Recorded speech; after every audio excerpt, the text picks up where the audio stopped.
Hi, everybody. I have the pleasure this morning of Ascot United manager Jamie Tompkins, Wembley-bound Jamie Tompkins. Jamie, how are you?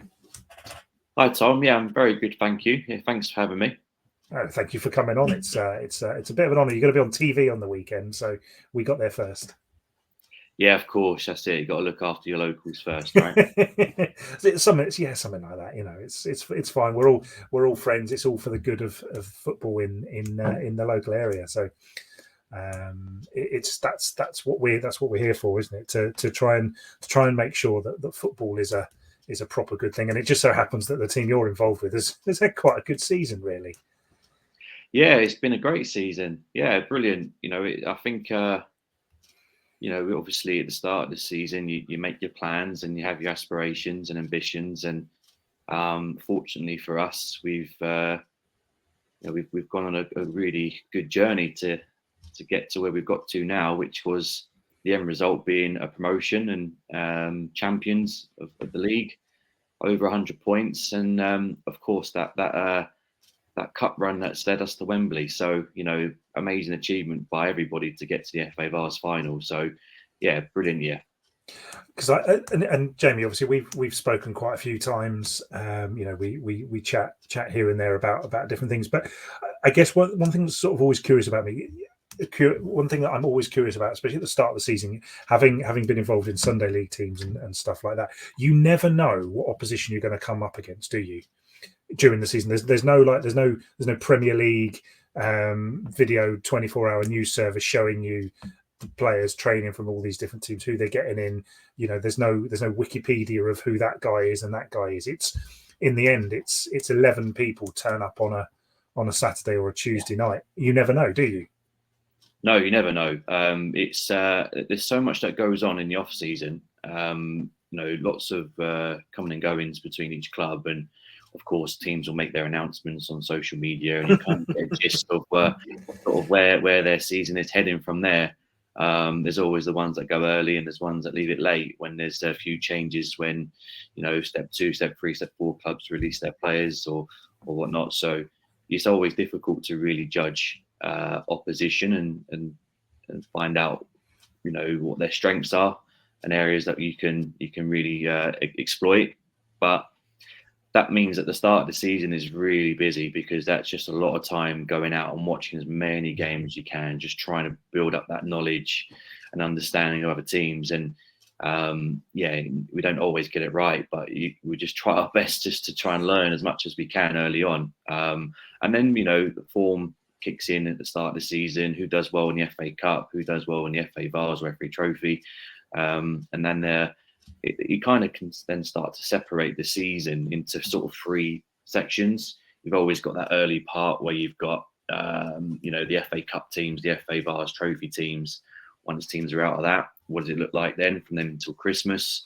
And if they're in the hunt for promotion then, or not, that then dictates what the rest of their team is for the rest of the season. So you kind of always go in 3 phases, really. So it's hard work throughout the whole year, because the teams you're always up against are always changing. Well, not all of them, but the majority are always changing. So you've always got to learn. I think it just sort of occurs to me that you've kind of had a bit of that yourself this season, in that I don't like, as someone who tries to cover the game, and us as a group here that try to cover the game locally. You've had a lad called Ian Davis, who people may well know over the years. Renowned goal scorer at sort of step 4, step 5 level. Last couple of seasons, you've had Harry Laughlin. Has absolutely made a name for himself, and then this season you've got neither of those two, or certainly at the start of the season you've got neither of those two, and you start with some lad called Brendan Matthew. Yeah, Brendan. No one knows. Yeah, and I don't mean that disrespectfully. Sorry, I don't mean to say no one. People know who Brendan Matthew is. They certainly do now. But as someone who tries to keep across things, I didn't know who he was. But you know him now, don't you? Sorry, carry on, Jamie. Yeah, of course. Yeah, I mean, Brendan's been absolutely fantastic this year. He's very close to scoring 50 goals this year. It's been an amazing year for him. But we first come across him when he was playing for Egham last year, and I knew I'd seen him play before at Hanwell Town.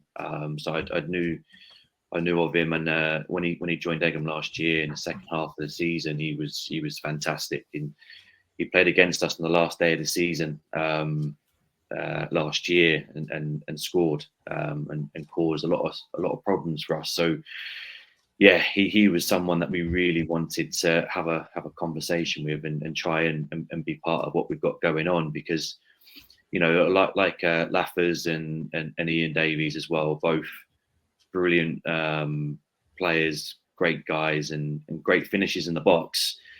And the way we want to play as a team, we just want to give someone the opportunity to score goals in the box, because we create a lot of chances. We just need a goal scorer. So we know that with someone who's a really good finisher, we can really get the best out of them. And not just Brendan this year, but Marcus Mealing as well, who's contributed 20 goals as well. Both great strikers who've created a lot of chances for, and they've played a massive part in our season. And that's kind of those are the names you hear about, those. But obviously there's players throughout your team that have done the business. Obviously from the front to the back, you've got Chris Ellis back. You've got the famous Chris Ellis throwback. Sort of halfway through the season. There's obviously you had Jamie Ashdown at the start of the season. You managed to cover for him with an absolutely phenomenal keeper from everything that you see and read. A lad playing National League South.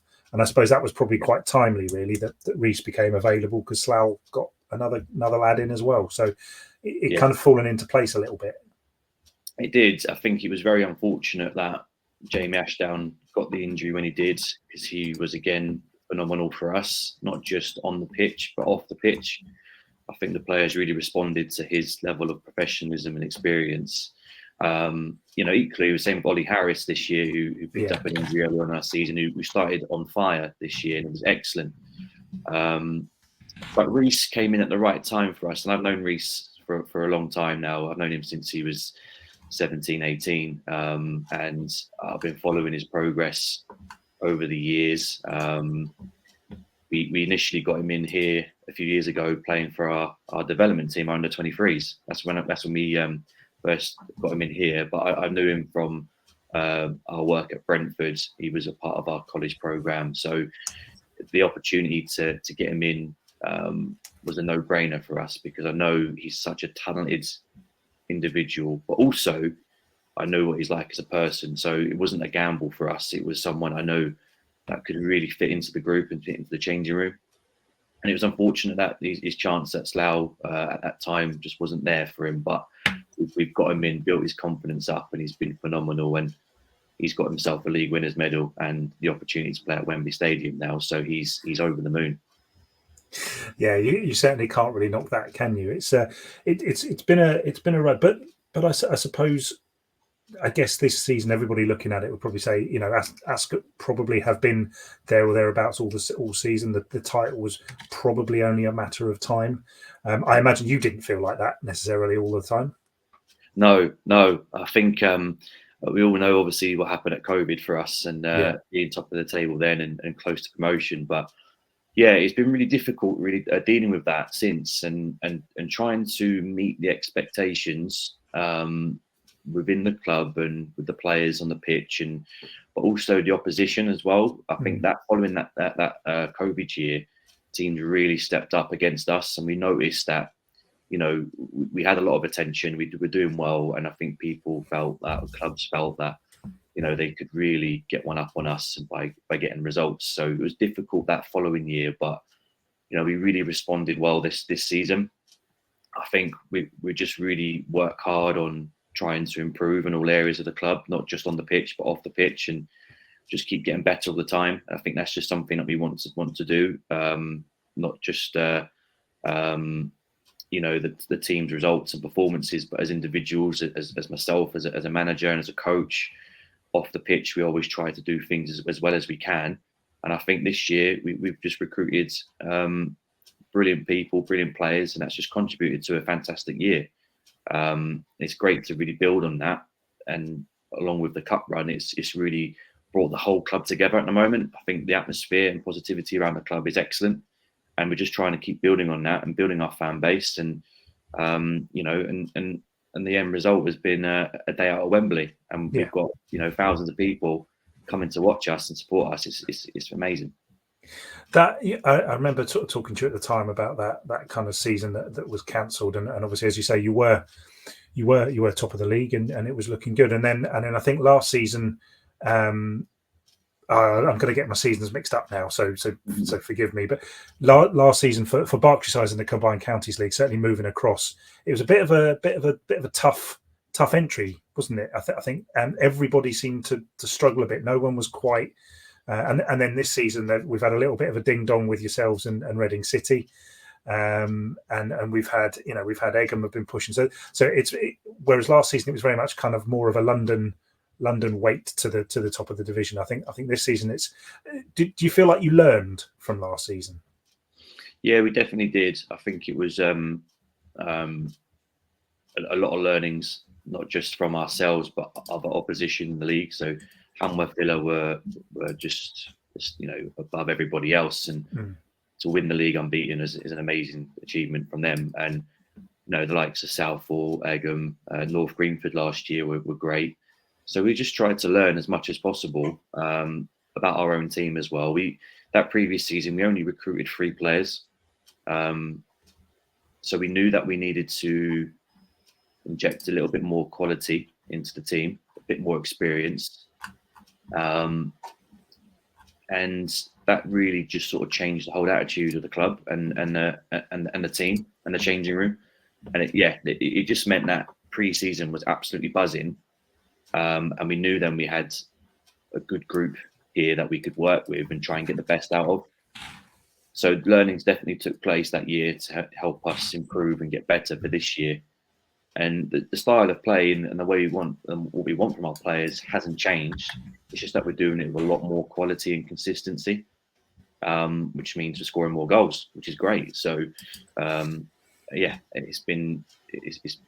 lot of learning's been had, and what a year as well. And like you say, Egham pushing this year. Reading City had a great year, probably above their expectations at the start, but absolute credit to that whole group there and the management there for getting where they got to.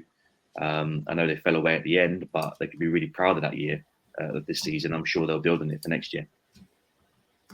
It's So it's obviously it's been as you say, it's been a learning. You've come into this, and then you get to you've taken the title. We go there, but then we've got this FA Vase run, which I suppose is what we're here to talk about. I've spent the best part of about 12 minutes just meandering around the subject. I want to build a little bit of attention towards it. But what everybody will be saying, listen to this podcast. We're going, Tom, are you going to talk to him about the FA Vase or what? So don't worry. We love football, don't we? That's kind of the point of this. And it's always, I love talking to the various different people in football, because you get such different points of view. But you also get just really great access. I mean, what other places could somebody like me get access to the manager of the first team that's going to go and play a Wembley final? It just, that kind of thing does. But and that's why I think we probably love local football, because everybody's part of it. You can all have a part of it if you want, as much or as little as you like. Absolutely, and so it should be as well. Local football is for local people to enjoy, and we've been very lucky with our support growing over the season, and people associated to other clubs have been really supportive as well. As we've seen even this week, there's a lot of clubs that are really supporting us, and sharing the ticket details as well. It's great.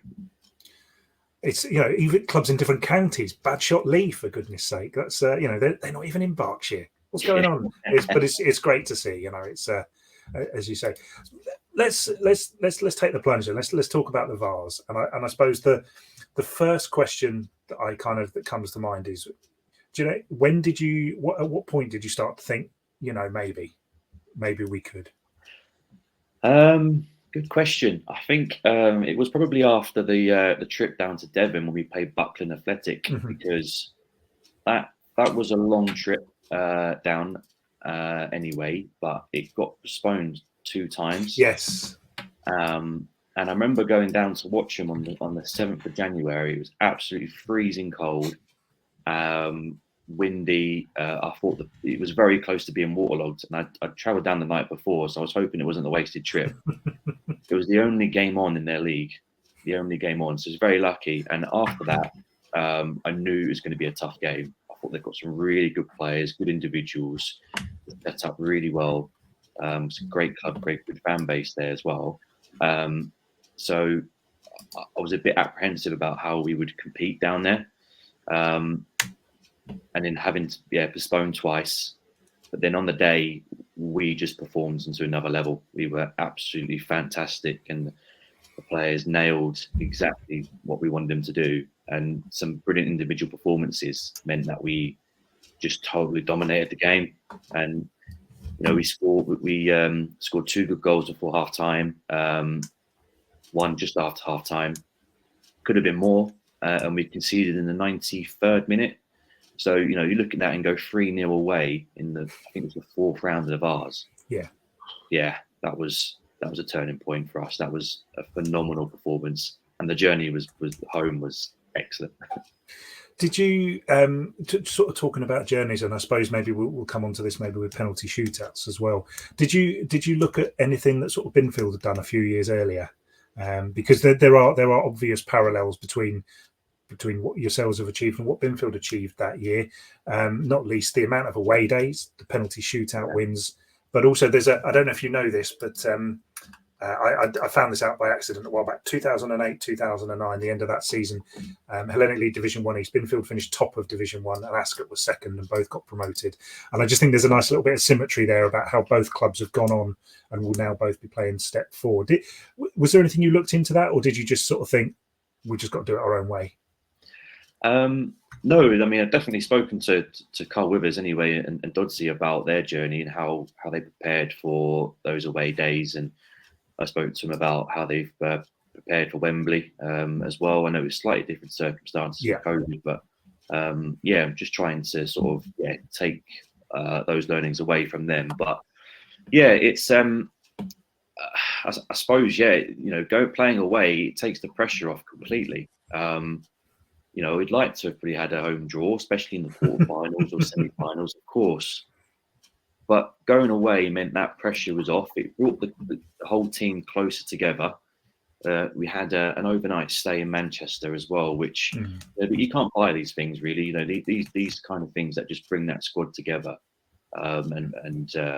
they just work so much harder for each other, and the end results have been progressing. But it's not easy. It's not easy at all going away. We went away to Newport on the Isle of Wight, and they were top of their league.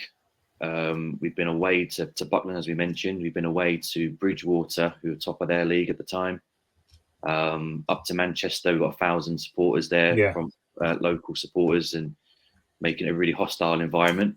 Overcome that, and obviously the Caution game away as well, which was a massive crowd there, and they were doing really well in their league. So the pressure was off us, but it just meant that we could really just focus on what we needed to do to win the game, and the players have just performed onto another level. It's been amazing. The trip to Manchester in particular, there was a certain amount of what should we call it, social media fallout after that one. There were it was really interesting because in the build up to it, I thought, do you know what, this is quite a nice club. This is, and then for whatever reason, for they obviously lost the game, but they just there was almost like it was almost kind of an ungracious defeat. They were looking for holes in Reece Forster's signing on to you guys. Come on, in the end, we know the secretaries that work for the clubs around here. There's no way that anybody's stupid enough to make a mistake like that. But it was almost clutching at straws, and the way that the celebrations were viewed. What did you kind of make of all that? I mean, I presume you probably tried to just you almost turn your phone off and I'm not replying to any of this. But there must have been a temptation at times. There's always a temptation, as with any other social media activity and noise that comes throughout the whole season, which we've had to put up with a lot of that this year. But yeah, the West Didsbury were, as a club, officials, their management, their players were excellent. They were really gracious in defeat, and they knew it was a tough game. It was a proper battle on that pitch. But yeah, sometimes just emotions for supporters when they just boil over, and suddenly you just got to ignore it, really. And I think we just, we've done well to just try and hide away from that stuff and just enjoy it and celebrate and only control what we can control. So it's unfortunate, but that's what it's like, isn't it? It is. It is. I obviously I listened to I was listening to the commentary for the semi final online. It was done by Rob Davis, one of our guys, and another chap called Keith on Live Sport FM. That was great. Listening to that was fantastic. Just the way that it came across that everything that was going on, and does that sort of having those kind of broadcasts, does that make any difference? Does that just make it feel more special? It definitely builds it up more and hypes it up more, for sure. But not that we really are aware of it, really, because we're in our own little bubble and we're preparing for the game. We obviously, as soon as we're in the changing room, we'd have no access to social media and what's going on off the pitch. All we get to see and hear is everyone who's there. So it's just focusing on the game.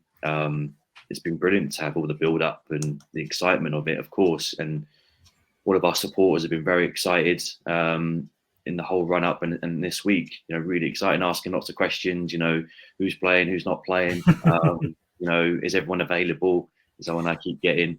Have you watched the opposition? All that kind of stuff. So it's just, it's great to have all that excitement, but I think, when it gets down to it, that's it. You just zone in on the game, don't you? You blank everything out and you focus, because if you don't, then you get caught out and you'll lose. But we've been fortunate enough to dig in when we need to dig in and deal with everything else around it and all the noise around it and come through the other side winning. So, just have to keep going and hopefully get over the line again on Sunday. Well, let's take this moment then to look forward to Sunday. I've got a couple of sort of readers' questions to ask you kind of at the end. There's only a couple, so none of them are I don't think any of them are particularly taxing. I think you'll be able to knock those out of the park fairly straightforward. But we'll talk about Sunday a little bit. Obviously, midday kick, just after midday kickoff. I think it's 12:15. Yeah. I'm there. I know when I'm getting there. I'm not entirely sure when kickoff is, but it's on BT Sport. People can tune in and watch if they aren't going. And I know tickets are certainly still on sale. But obviously, in the build up to it, you've obviously got some decisions to make on the day. There's going to be some players that are going to miss out. How are you kind of mentally? I mean, you have to have these conversations every week with players who aren't playing, but this is obviously the big one. How are you steeling yourself to deal with that?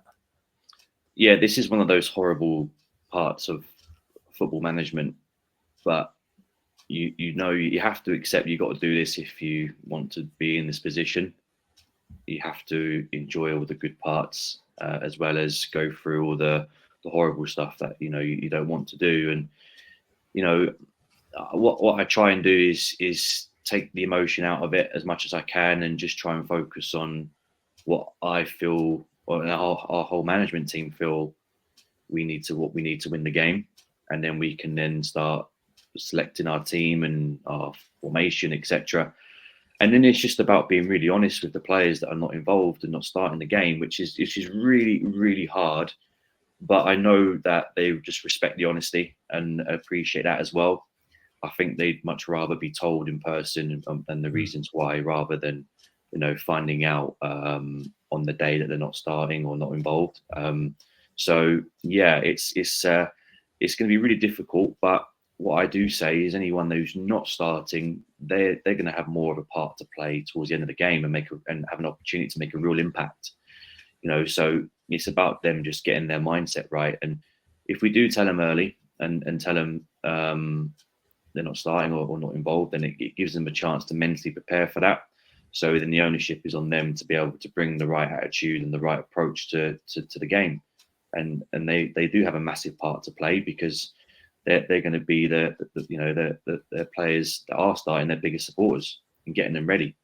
also knowing they could come on the pitch and join them and potentially win us the game. So, yeah, difficult, very, very difficult. But this is football management. You have to do it. Much as I don't want to, but I have to. And but I know they really appreciate it, and they know that we've got it right so far, and I think they can really respect that. Thanks, Jamie, for your honesty on that one. As someone who has managed one cup final in his life, I know how hard I found it, and it's just an interesting thing to kind of have to go through, because it's that sort of, like everybody's thinking about this big day, and then but actually there's going to be 3-4 lads maybe who aren't going to be kind of even considered to be on the pitch, which it makes me think that actually you should just be able to have your whole squad. The benches are big enough at Wembley. Just have you can have the whole squad. You can pick from them all. That seems fair. It's yeah. Fortunately, those that aren't in the squad can still be on the bench with us, right, and still doing the warm up. So that's there's still some level of experience there that they get to enjoy. And let's face it, these days a Berkshire side in a final at Wembley is not unusual. I think this is the third one in 5 years, and if we extend it to Bucks as well with Newport Pagnell, it's becoming a regularity. So from going from a once in a lifetime opportunity when Thatcham did it to now, well, actually, it's kind of every other season. It's fine. You just got to pick the right team at the start of the season, I guess. Let's talk about Newport Pagnell then, because they won it last year. They haven't won there unless they went on a very late run and won their division. I haven't actually checked, I confess, but they're a good side. They've clearly come through the semi-finals and the quarter-finals, winning penalty shootouts like you guys did. What do you know about them? And obviously, let's not reveal the big secrets, but what do you know about Newport Pagnell Town? Because I know absolutely nothing except for the fact they play in green. Well, what we do know is obviously they're the holders, which gives them an advantage. Having that whole experience at Wembley and winning at Wembley puts them in front of us. I do know they have a really strong fan base. I know they're going to have a lot of support on the day and making a lot of noise. But like with any game, we've just tried to do our research and just tried to prepare as much as possible. We know they've got 2 great strikers in their team. And I think for us, we have to really work on limiting their chances in the game.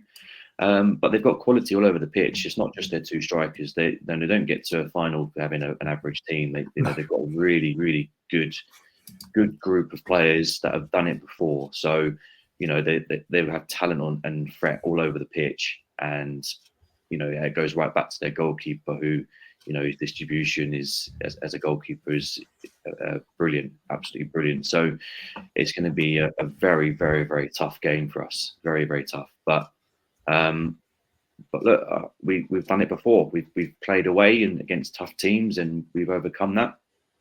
We've overcome it by going 1-0 down and coming back to win many times this year. So we've got a group that will just front up to any challenge and never give up as well. And that's what's so good about this squad. They'll never give up. So they'll run their hearts out on Sunday.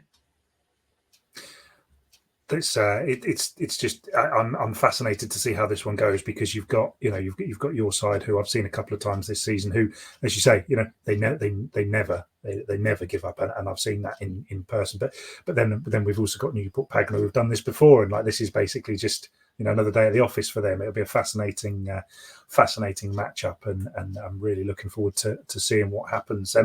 Just out of interest, do you guys stay around for the FA Trophy final, or just go home?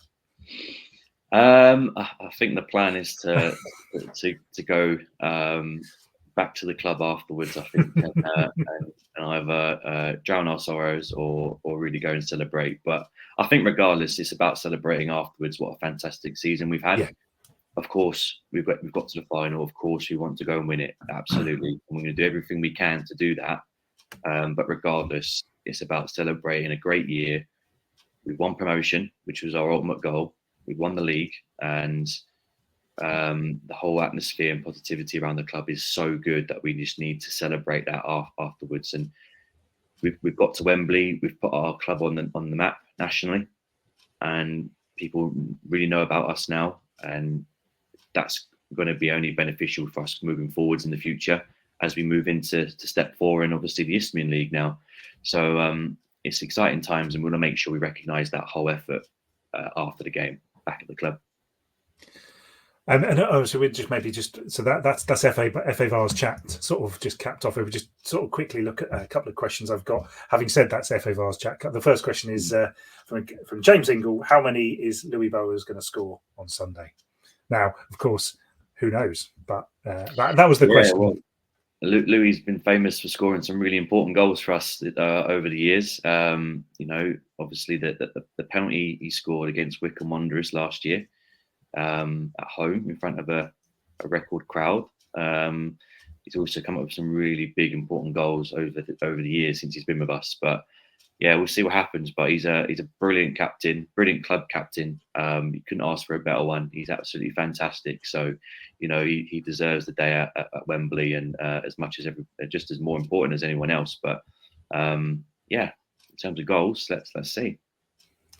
This one just alludes a little bit more to sort of towards next season. If you've given yourself half a chance to think about sort of what next season might entail, this is assuming, of course, that you've decided to stay as Ascot manager next season. Because I am seeing a couple of clubs say, yeah, well, we're staying, but obviously you've got bigger fish to fry at the moment. So let's assume for the time being that Jamie Tompkins is Ascot United manager next season. Well, I can give you an exclusive. Go on then. And I can tell you that I am going to stay at the club. So. Which I'm very excited about. Fantastic. So we've achieved everything we wanted to so far, and obviously we've got to the Vase Final, and it's about continuing the good work we've done this year and looking to do that and carry on next year, which will be really tough. Step 4 football, Isthmian South Central Division. We've got some really big clubs in there. But we're going to relish that opportunity, and it's exciting. It really is. We're going to go to some great grounds, play against some big clubs. As we know, Met Police have come down as well unexpectedly. Yeah. That's a big club, and like Leatherheads, who will be no doubt pushing for that title next year. And obviously some more local games as well, Binfield and Chertsey.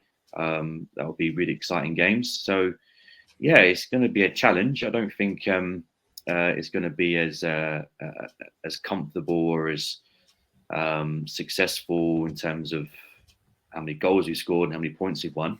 But we're going to give it absolutely everything we've got to finish high up that table as possible. We've got a really good group and a really strong togetherness.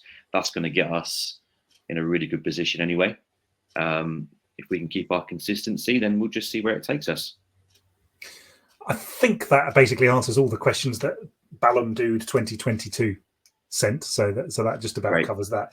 I know obviously he also points out the number of relegation places is increasing from that division as well, which obviously makes things even. No team is too big to go down. You saw Tooting and Mitcham have gone down for, I think, only they'll not be playing in the Isthmian League, I think, the first time in about 60 years or something like that. So as you say, it's a tough environment, and you've got to get your head around it. Yeah, we definitely need to. It's going to be tough. 4 relegation spots is going to be, it will be very nervy for a lot of clubs. I hope we're not one of those clubs. I believe and back the players that they won't be in that position.